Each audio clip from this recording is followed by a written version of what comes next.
जय मातृभूमि। सम्मानित राष्ट्रवादी साथियों, आज हम एक विशेष विषय राष्ट्र और समाज की बात के मुद्दे से जोड़ते हुए, और वह विषय है, टॉपिक है, क्या संघ मध्यमार्गी हो रहा है। इस विषय पर हम आप सभी से बात करना चाहते हैं। सम्मानित साथियों, वर्तमान में पूरे देश भर में हिंदुत्व का जागरण, सनातन का जागरण बहुत तेजी से आगे बढ़ रहा है। लोगों के अंदर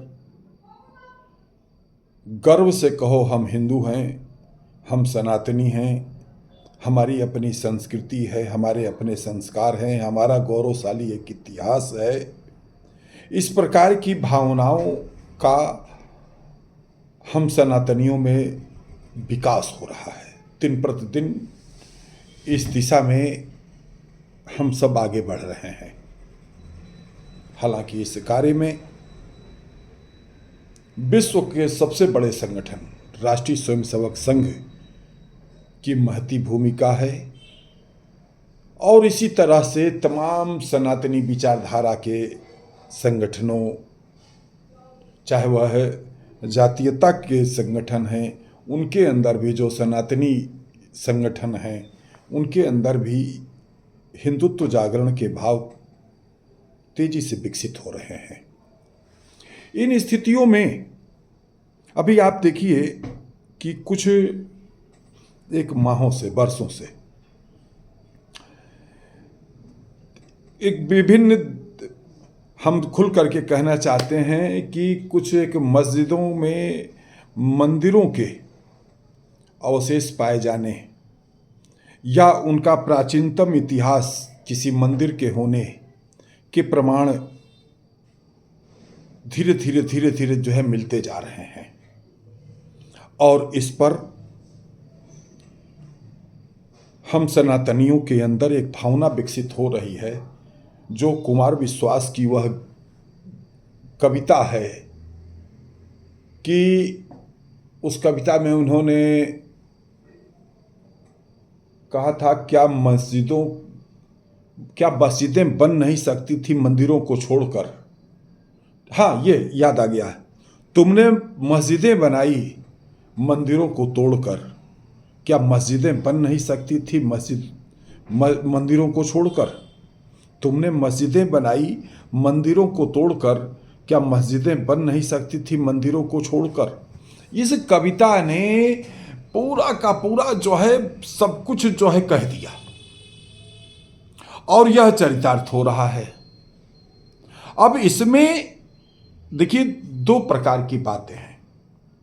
नंबर एक, संघ प्रमुख का यह कहना, मोहन भागवत जी ने एक किसी कार्यक्रम में कहा कि अब आप लोग, भगवान श्री राम के मंदिर का निर्माण हो चुका है, और यह एक बड़ी लड़ाई इस पर जो है चली, और उस लड़ाई के बाद राम मंदिर का निर्माण हो गया। अब अन्य धार्मिक स्थलों में, मस्जिदों इत्यादि में अब मंदिर ढूंढना बंद करिए। ये शब्द जब उन्होंने कहा तो इस पर हम समझते हैं कि आज के वर्तमान समय में रामभद्राचार्य जी जैसा विद्वान, प्रवक्ता, धर्मनिष्ठ, धर्म ध्वजवाहक, सनातन के परम ध्वजवाहक, भगवान राम के मंदिर के केस लड़ने वाले, साक्ष्य देने वाले रामभद्राचार्य जी ने भी मोहन भागवत जी को कड़ा संदेश दिया कि आप एक संगठन हैं, लेकिन आप समस्त हिंदू समाज के धर्माचार्य नहीं हैं, शंकराचार्य नहीं हैं। आपको इस प्रकार का बयान देने का अधिकार सारा सनातन समाज ने नहीं दिया है। अब इस विषय के बाद सोशल मीडिया पर अनेकों प्रकार की प्रतिक्रियाएं आ रही हैं। आज ही हमने एक किसी कार्यकर्ता, जिन्हें हम नहीं जानते हैं, हम कार्यकर्ता शब्द हम उनको एक हिंदुत्व के जागरण के ध्वजवाहक के रूप में कार्यकर्ता मानते हुए कहना चाहते हैं। उन्होंने लिखा कि अगर संघ प्रमुख की जगह पर पुष्पेंद्र कुलश्रेष्ठ जी को जो है बना दिया जाए तो कैसा रहेगा। हालांकि ये उनका अति उत्साह है, ऐसा हो ही नहीं सकता है। संघ के अपने नियम हैं। संघ के सरसंघचालक बनने के लिए आप स्वयंसेवक होना, और जिन्होंने जो है बरसों जो है पूरा जीवन खपाया है तब जाकर के संघ प्रमुख के दायित्व को धारण करते हैं, वह इतना आसान नहीं है। प्रधानमंत्री और मुख्यमंत्री और मंत्री, सांसद, विधायक, यह सब बनना तो बहुत आसान है, लेकिन संघ प्रमुख की जिम्मेदारी कोई इस प्रकार का नहीं कि कोई व्यक्ति ज्वाइन किया और 2 साल बाद जो है उसको जो है बना दिया गया। उसकी एक अपनी एक व्यवस्था ही हो नहीं सकता। हालांकि उनका एक अति उत्साह, और हम उनके उत्साह की सराहना करते हैं। इन स्थितियों में मैं फिर से यह बात मूल पे आना चाहता हूं, क्योंकि आप साथी कहने लगते हो कि आपकी वीडियो लंबी हो जाती है, तो मैं थोड़ा सा बैक करके आना चाहता हूं। संघ प्रमुख के इस बयान को क्या हम इस रूप में ले सकते हैं कि संघ एक मध्य मार्ग की ओर आगे बढ़ना चाहता है? क्या यह इस प्रकार का कोई संकेत तो नहीं है? अब मध्य मार्ग क्यों, इसमें हमारा अपना तर्क है। देखिए, हम यह स्वीकार करते हैं, आप भी इस बात को मानेंगे कि वर्तमान में और ख़ास तौर पे 2014 में देश के प्रधानमंत्री के दायित्व को धारण करने वाले प्रधानमंत्री नरेंद्र मोदी जी और 2017 में उत्तर प्रदेश के मुखिया की बागडोर संभालने वाले आदित्यनाथ योगी जी ने जब से अपने दायित्वों को धारण किया है, तब से लोगों के अंदर एक नवचिंतन का संचार हुआ है, नवचेतना का संचार हुआ है। आज लोग जो है, कोई व्यक्ति किसी व्यक्ति को, चाहे वहाँ पर चचा जान और भाई जान और भी लोग जो है भी खड़े हों, तो भी जो है जय श्री राम जोर से बोलता है। हाँ भाई जी, जय श्री राम, जय श्री राम, जय जय श्री राम की बात जो इस तरीके से बोलता है, चाहे उनका मुंह चोखा बाटी बने, चाहे कुछ भी बने, लेकिन बोलता। लेकिन आप एक विचार करो, क्या 2014 से पहले भी ऐसा था? क्या लोग तिलक लगाने नहीं लगाते थे? 2014 से पहले आपके तमाम धार्मिक स्थलों की क्या स्थिति थी? जीर्ण शीर्ण अवस्था में, 50 वर्ष पहले की उताई पोताई हुई है, बिल्कुल जीर्ण शीर्ण अवस्था जो है दिखते थे। लेकिन 2014 के बाद धीरे धीरे पूरे देश भर के जो है मठ मंदिरों में का कायाकल्प हो रहा है, चमचमा रहे हैं। यह स्थिति पहले मकबरे में थी। मज़ारों जो है, हर मज़ार का एक सालाना उर्स होता था, कव्वाली होती थी, खूब लंबी लंबी सजावट होती थी। लेकिन आपके मंदिरों में जो है, चाहे वो भगवान श्री राम का जन्मोत्सव हो, चाहे नवरात्र का समय हो, चाहे महाशिवरात्रि का पर्व हो, चाहे और भी जो है पर्व हों, मुख्य धार्मिक पर्व हों, उन पर्वों पर भी एक औपचारिकता मात्र होती थी।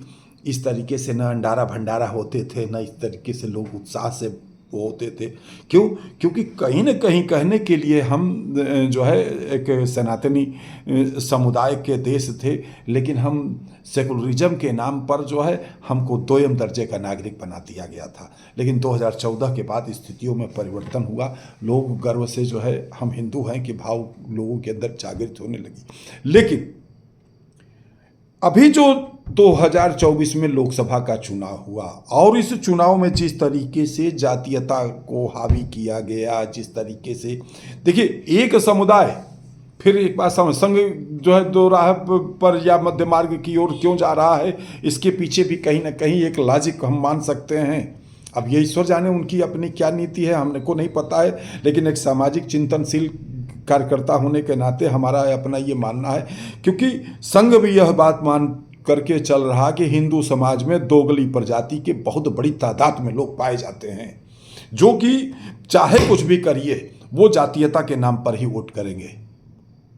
वो जातीयता के धागे को वो नहीं कर पा रहे। और एक वर्ग ऐसा है, उसको फ्री राशन नहीं, फ्री शौचालय आपने दिया, फ्री गैस सिलेंडर आपने दिया, सब कुछ दिया। अब उनको जो है खाने में 1-2 किलो घी देना शुरू करो हर महीने, वो आपको वोट नहीं करेगा। उसकी कसम है कि वो आपको वोट नहीं करेगा और आपके खिलाफ वोट करेगा। क्यों? क्योंकि आप सनातन के ध्वजवाहक हो। लेकिन हमारे बीच के दोगले, आप सनातन धर्म के ध्वजवाहक हो, फिर भी जो है वो आपको वोट नहीं देंगे, हैं सनातनी। लेकिन हम इसी बात, यही तो पीड़ा है मन की, जो है एक मन की भावना है कि हमारा देश गुलाम क्यों हुआ है। हमारी गुलामी का अतीत भी इसी प्रकार का है।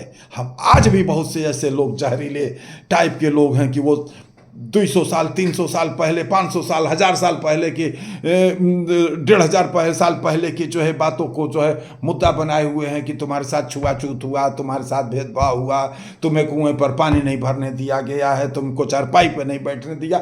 आज भी तिगल्ला किए हुए वो बैठे हुए हैं। ये नहीं दे रहे कि बांग्लादेश में तुम्हारे लोगों के साथ क्या हो रहा है, तुम तिगल्ला किए रहो। और यह जो एक वर्ग है जो वो धार्मिकता के आधार पर संगठित होकर के अपने वजूद को स्थापित करने की कोशिश कर रहा है। आज अभी थोड़ी उसकी संख्या कम है, जरा 30 और 32% 35% होने दीजिए, फिर आप देखिए। और बांग्लादेश और पाकिस्तान में जाके देख लेना और पूछ लेना और पता कर लेना, जिन लोगों को नहीं मालूम है कि वहाँ सर्वाधिक जनसंख्या किसकी थी और उन लोग के साथ क्या हुआ है, ये बताने की जरूरत नहीं है।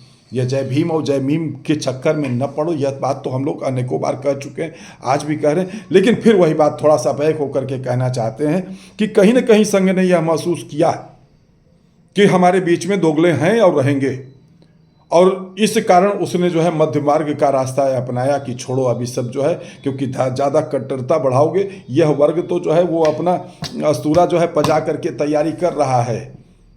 हम बटे रहे जो है आपस में, और योगी जी जैसे व्यक्ति को क्यों कहना पड़ा कि बटोगे तो कटोगे।